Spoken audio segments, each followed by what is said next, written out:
Hello and welcome back to another OmniHeroes video. Um, just before we begin, I am really quite sick at the moment, which is why you've not seen any of the any videos up for the new content, specifically Arcdina in the manor. There is also a guardianship reward quest, which I think is quite excellent. And there's also a new guild function. That's not going to be out for another couple of days yet.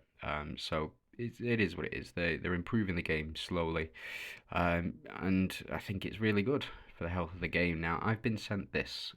What you can see on screen at the moment is the oath table. And now, this oath table, as you can see here, you can. Oop, that was a lovely picture of my daughter. Daughter's drawings. Um, sorry, again, my head's really fuzzy.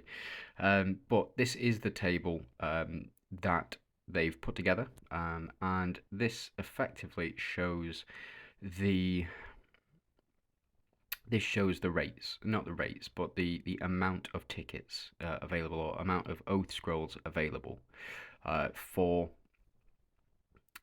Oath Recall, and what you can purchase. Now, if you have a look on the right hand side, the previous Oath tickets, you had the total tickets, 10 summons for $14.99 plus $44.97, however much that is, and then the total tickets equal 30, so it's a total of 40 tickets in these first two rows, and that's for effectively 50 quid, thereabouts. And the new oath packs, if you have a look, you get a bit more included within the total for the first couple of packs that you can buy. Now, it does include the free summons per oath, so as you can see, you get 8 free summons, and you also, so you can summon 18 times 33, so it's 144 in total.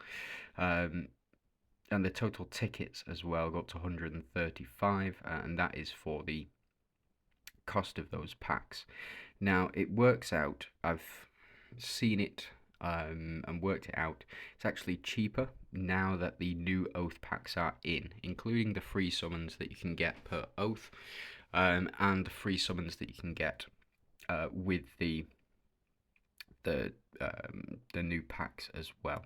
So for me, I think the changes to Oath have really improved the quality of the Oath summons, especially with the increased rates, especially with the all of the other stuff that you can, all of the other perks that you can get now through Oath. The increase in rates is really quite it's really quite good.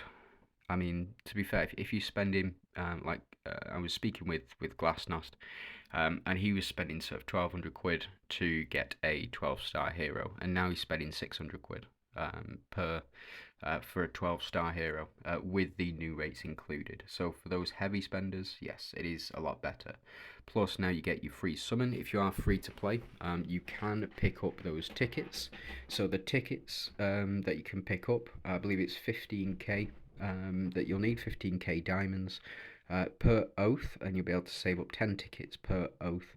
So effectively, over the course of 2 seasons, you'll be able to get free copies of whatever unit that you want through that rebate system. And for me, that's quite good. I mean, I've played other gacha games before, Dokkan specifically, and that was horrible. That was you had a choice. You either had to use your diamonds to buy the latest units, or you could use your diamonds to attempt to do stuff. It was all focused on the diamonds that you could get within the game, and you had to save up for 6 months in order to get 1 or 2 copies of a brand new unit. It wasn't great, which is why I switched to OmniHeroes, honestly. Now, there's one other thing that I want to discuss. Let's go over. Hopefully you can all still see this. So this is one unit in particular that I think that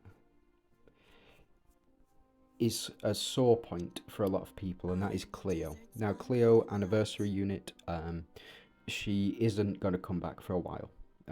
She is available through Oath, through the 100 summons ticket, 200 summons, 300 and 400 summons.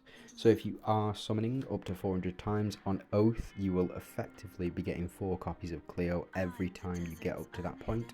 For me personally, I have budgeted for this game within the funds that I do have, and I think that I'll be able to get 1 copy of Cleo per season, which I think will be fine. I think is absolutely fine. I think this unit only needs to be at 1 star to be super effective, whereas you kind of do need her at 8 stars for this final slot. It is what it is, though. You know, I think over the course of 3 seasons, you'll be able to get her up to 8 stars, and then you can leave her. I don't think you'll need to increase her star level anything beyond that. I think anything beyond that is extra. And I don't think that you need Cleo to beat the game. Or at least I don't think you need Cleo to beat Rift Odyssey. So in this particular run, so as you can see, I'm up to 75. I've not done 75 to 100 yet. That video will be coming out later today, and I'll go through Nerissa and what different abilities she has. But I don't think you need Cleo, and I don't think you need Dahlia to beat that particular stage. But we'll have to see. We'll have to see. It may be that you do definitely need them, in which case I think it's quite unfair. But I don't think that you need. I don't think you need them to beat Nerissa. In this particular instance, it is what it is, and I think players should really only be hoping to go up to Nightmare if you are the average player. If you're average Joe, Nightmare is more than good enough, and then getting through a couple of missions on Hell, absolutely fine. When I first jumped into Hell difficulty, I was only able to get up to Hell 6, I believe, and it's because of the synergy slates that I had. Increasing those synergy slates really is key in beating these stages. So getting the synergy slates required up as high as possible is really important, but I do not think that you need Cleo in order to beat that content. Chaotic Space is a little different. In order to beat Chaotic Space, any of these missions, I believe you need Cleo and you need Dahlia, but it is what it is. You know, this is designed for high level content. Now, I've not released this video yet, but I will be. So if you have a look in here on Foggy Coliseum, Uranos, he absolutely slapped me. He did, and it's quite interesting comparison. So if we go into my journey here, as you can see, 3-0 for me, 3-0 and 3-0, absolutely, and then I get 3-0'd. It is what it is. Just sometimes people's power level are much higher than yours. I think that content specifically in Chaotic Space, and I think the Hell difficulty content is designed for players like that, players who are very much higher than the average player. Like I would consider myself quite high up in the rankings, just because I've got quite good teams and I've played for over a year now. But I still think that it's really important to realise that the Hell difficulty content and the Chaotic Space 16 is not designed for the average player. It is designed for those players who are top brass, who are really high up there, who are, you know, really invested and are investing a lot of money in the game as well.